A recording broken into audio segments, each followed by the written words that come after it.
السلام عليكم ورحمة الله وبركاته walaalaha igu qaaliga aad baa idin salaamaya meel walba aad adduunka joogtaan ilaahay idin barakeeyo waqtigiina ilaahay caafimaad taam idin siiyo dambi dhaaf ilaahay ana wada siiyo dhamaanteen saa wada dhannahay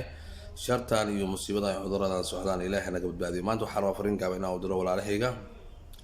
Soomaaliyeed guud ahaan meel walba ay caalamka joogaan waxaa la yiri gurigiina hal la joogo Scotland si aad u badbaadiso nafsadaada ama aad ugu badbaado dhibaatooyinka socdaan fadlan guriga ku ekow ilaahay caafimaad guriga kugu siiyo waa inaad raacdaa meesha aad joogtid amarka meesha ka soo baxa laana waxay fiirinayaan danta markaas mujtamaca ku jiro maadaama salaadihii leeyahay masaajidka lagu tukado danaha qaarka kan waa laga maarmi karaa kolay salaadii rabbi waxa lagu tukanayo xaafadaha marka waxyaabaha qaar koodana aysan sabab kugu noqon inaan nafsadaada dib u keento fadlan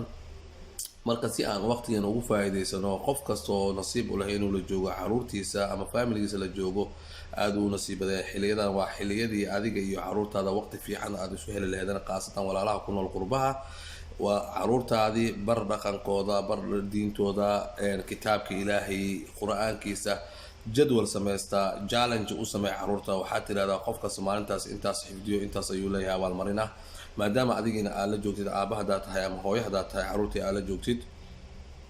waxa marka faa'iido ah fursadaas in aad kala faa'iideysato adiga nafsad ahaanta ay daawanayo qof kasto aad tahay rag ama dumar waxa nafsadaada rabaa haduu ilaahay kala noqdo inaad naftirkaaga kitaabkii ilaahay maadaama maalmihii la soo dhaafay aad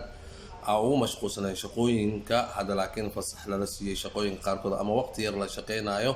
waxaa fiican in kitaabka ilaahay aan soo qabsano oo aan boorka ka jafno sidii hore in ka badan wardigii hore aan aqri jirnay in ka badan aan aqrino si maalmahan adiga aad joogtid aad ugu faa'iideysto waqtigaaga marka tusaale ahaan marka u soo qaadano walaalaha ku nool dalka Saudi Arabia waxa la yiri hadda 21 beri shaqooyinka habeenkii lama socon karo wax shaqo la yiraahdo habeenkii ma jirto shaqooyinka qaar koodna waa la soo fudishay waa la joojiyay shaqo ma jirto waqtigaaga ka faa'iideyso 21ga cisho challenge inta igu soo qor insha Allah hoos imsa juz ayaad xirtay ama imsa jeer ayaad qatay quraanka kariimka waxaan ku jirnaa shahr al-muharram ayaa waxa shahraadka oo xurmada leh ayaan ku jirnaa oo rajab uu kamid yahay waa bil aad u barakeysan soonkana waa aad faa'iido ayuu leeyahay rasuulka sallallahu alayhi wasallam wuxuu dardaarmay bilooyinka uu dardaarmay soonka in la badiyo ayay kamid tahay bardo waqtiga kaga faa'iideyso inaad soontid kan mujeeda kani waa midka qalbiga dejiya qalbiga ku qaboojiya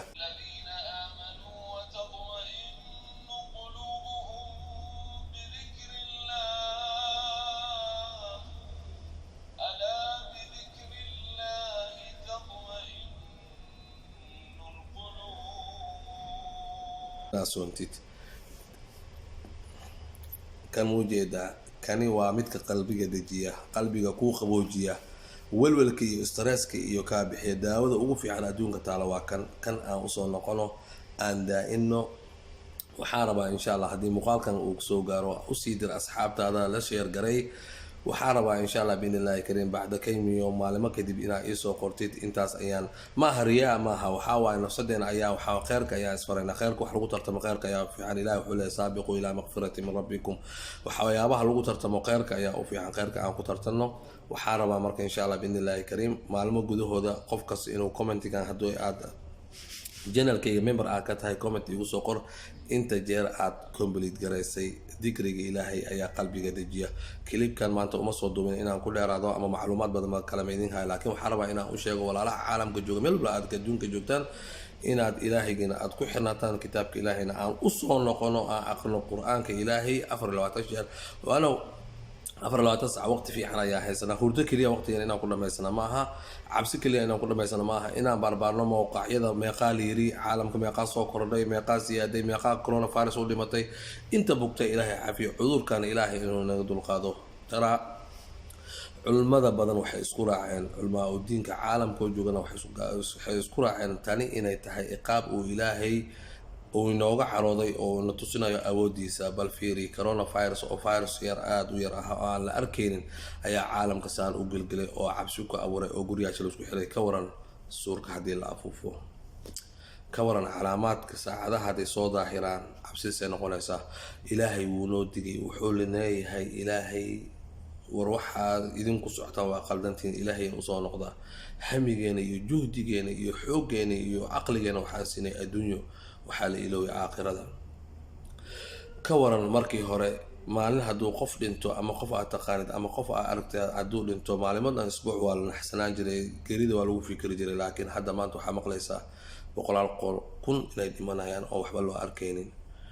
keliya waxaa laga soo qaaday virus inuu dadkaas ku dhacay oo dhintay, bal walala viruskaas keliya wax mid la sabab waa viruska, laakiin ilaahay anagu wax nagu tusinayaa, ilaahay anagu nu tusinayaa, ilaahay anagu geeridana soo xasuusinaya, ilaahay anagu wuxuuna soo xasuusinayaa qabriga, ilaahay wuxuuna soo xasuusinayaa qiyaamaha, ilaahay wuxuuna rabaa inaan u toobad keeno. fadlan ilaahigeena aan u toobad keeno,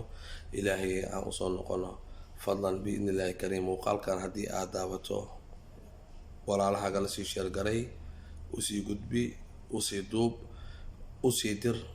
si aad u gaarsiin karto u gaarsii nafsadaadana. waxawaaye nafsada walaalahaagana waxaad kula dardaarantaa inay kheyr ka sameeyaan. meel shaqo ayaan joogaa, waqtigana aad ayuu u yaryahay, laakiin waxaan jeclaysay inaan idinla wadaago macluumaadkan, wax kale maaha. aan u noqono aan badano aqriskiisa, intaad maalin aqrin jirtay inka badan aqri. wasalaamu calaykum waraxmatullaahi wabarakaatu. waxaan ka iloway, maadaama aad daawatay muuqaalkan, aadna daawatay uu kusoo gaaray, maxaa kuu diiday inaad subscribe saarto janaalkeeda? subscribe saar, kole waxaan kusoo gudbin doonaa waxna anfacayo adduun iyo aakhiro. adigana ajar ayaan ka helaysaa, ana ajar ayaan ka helaa. please subscribe.